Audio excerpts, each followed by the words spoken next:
We're here in Salt Lake City, Utah. Hey, I'm Mark.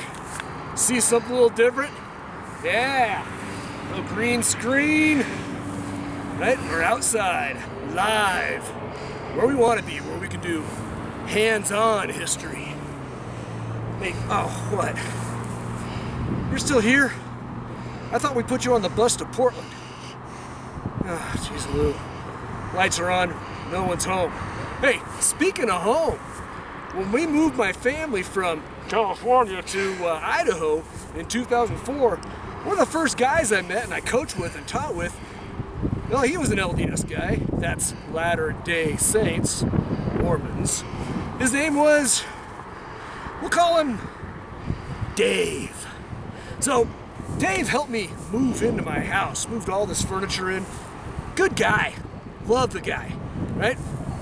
Found out that he was LDS, and we started talking about this idea of going door to door to door and meeting people, and I let him know, Dave, I'm pretty firm in my faith. I don't need any of your friends coming to my door. The very next Saturday, ding dong, hello, my name is Elder Kraus. There was this guy that said we should go to your house. Something like that. Dave! Hey, I'm glad we got away from school. I'm glad we could be out here where some hands-on learning can be done. I'm Mark Haggard. I'm a history teacher gone rogue, and we're on a field trip to the SLC. Our lives with the sound of music. This is Salt Lake City International Airport. For many years, my only experience with Salt Lake City was sitting in the terminal over there, watching CNN, waiting for my connecting flights. And then, there were a few more immersive experiences. This is the Salt Palace, the SLC's main convention center and the former home of the Utah Jazz, which, by the way, is one of the worst monikers in the NBA. You're welcome to, in fact, encouraged to go to my previous YouTube video on worst professional sports mascots. But I digress. A few years ago, I got paid $1,800 to come here and read AP essays. 800 of them, all on the same topic. Me and about 5,000 other people, all in this building, worked from 8 to 5 reading essays. Then in the evening, we had the time off to go and see the city.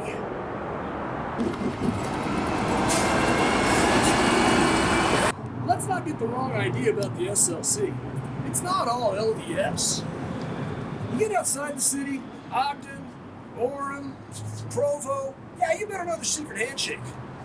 But Salt Lake City is cosmopolitan. There were 2 guys during this last NBA season that got lifetime bans from Utah Jazz basketball games for shouting racial slurs at Oklahoma City Thunder star Russell Westbrook. The week that I was here grading AP tests, well, during that after hours when we were walking down the street, I was standing at an intersection, much like this one. At the same time, it was International Pride Week, the celebration of all things sexuality. When I looked to my left out of the corner of my eye and I saw boobs. Some woman during Pride Week was walking across the street, sans shirt, buck naked from the waist up. Not LDS behavior. Rogue, but not LDS.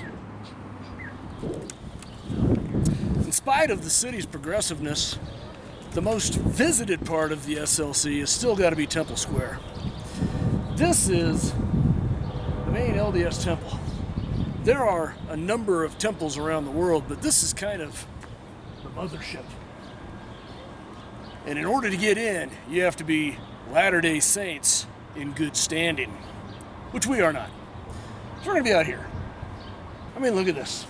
I mean, I'm not sure that's marble or what kind of rock that is, but that's pretty impressive. Gothic.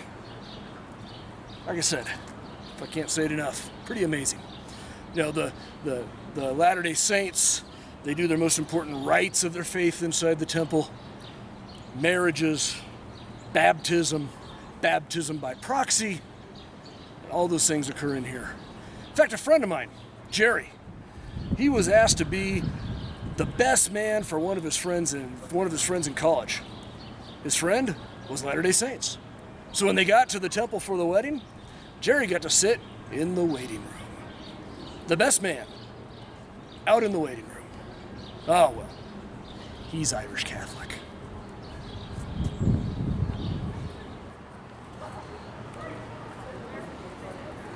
Behind me is the Mormon Tabernacle.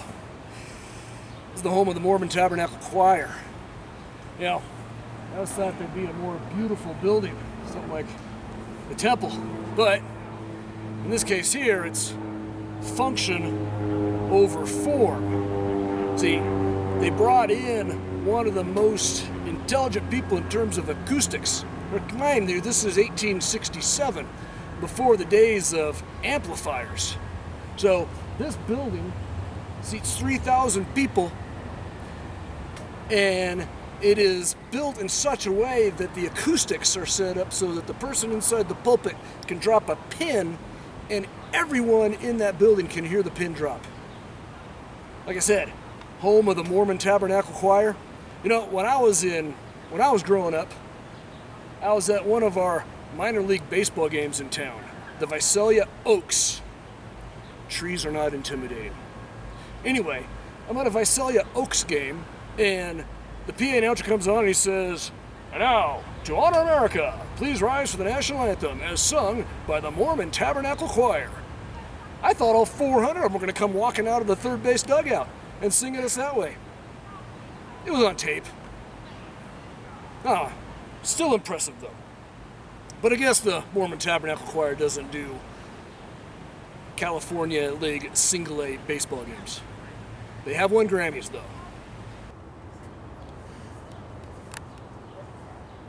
This is the Latter-day Saints Genealogy Library. One thing that the LDS have contributed to the field of history is genealogy.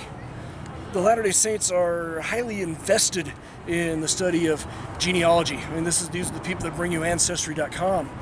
And the reason why they're so invested in genealogy is the idea of baptism by proxy. You can study under the LDS faith. You can study somebody that has died before you, and then you can be baptized in their place.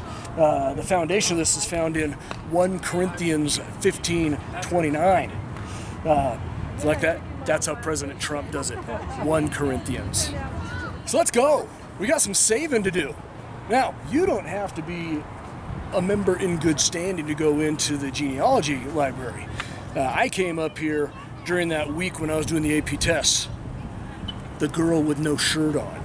And I actually went upstairs. Now, I've got family that's LDS, and they had already done much of the hard work for us. They had traced the Wessel name back to 1425. 1425!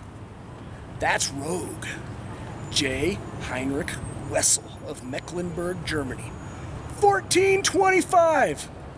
And then on my mom's side, they traced the name Goodale back to a boat, the Elizabeth, that arrived in America in 1634. That's 14 years after the Pilgrims. That is awesome. That is rogue. This is what I wanted to get to. Latter-day Saints Museum. This is history. This is rogue. And what we're going to be looking at is going to be the movement of 70,000 Latter-day Saints from back beyond the Mississippi out here to the Salt Lake Valley. 70,000 people in a span of 22 years from 1847 to 1869. Rogue. All right, before we get back on the bus, I want to thank my friend Dave McDonald for giving us this idea and giving us a little help in our shooting around the SLC. I want to thank Brigham Young for laying the city out like a grid so you're never lost. You're only a few right turns away from wherever you want to be. I want to thank Mr. Brent Allen for letting us use his equipment, and I particularly want to thank my daughter Molly for being the camera girl on this trip. I hope you enjoyed it. I hope you enjoyed being on the field trip with us. Remember, I'm Mark Haggard. I'm a history teacher gone rogue, and this has been Field Trip. Back on the bus!